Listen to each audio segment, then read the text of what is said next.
আমরা প্রত্যেকে জানি যে আমাদের রেড বাকেট যে বিএমডাব্লিউতে রয়েছে, ওই রেড বাকেটের মধ্যে আমরা ফেলাই গ্লাভস। আর এই রেড বাকেটে যেসব জিনিসগুলো পড়ে এগুলো আমরা অটোক্লেভ করতে পারি, মানে রিইউজ করতে পারি। তো আজ বলবো গ্লাভসগুলো কীভাবে আমরা রিইউজ করি। তো ফার্স্ট গ্লাভসগুলোকে আমরা বেছে নিই, বেছে নেওয়ার পর এগুলোকে রানিং ওয়াটারে ধুই, তারপর আমরা সোপ ওয়াটারে ধুই। ধোয়ার পর এগুলোকে আমরা একটা করে মিলে দিই, মিলে দেওয়ার পর ওই দিক শুকিয়ে গেলে আবার উল্টো করে দিই, উল্টো দিকটা শুকিয়ে গেলে তারপর এই গ্লাভসগুলোকে আমরা তুলে নিয়ে আসি, তুলে নিয়ে এসে এগুলোকে ফ্রেঞ্চ পাউডারের সাথে মিক্স করি।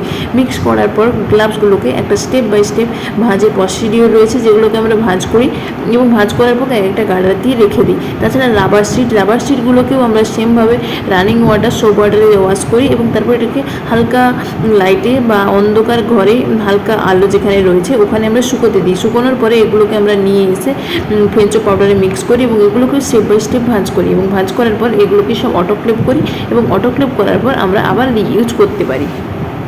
এইভাবে সমস্ত জায়গায় গ্লাভসগুলো আমরা রিইউজ করি। নার্সিংহোম, হসপিটাল সমস্ত ক্ষেত্রেই যেগুলো রিইউজ করা হয় আমরা এইভাবেই রিইউজ করি।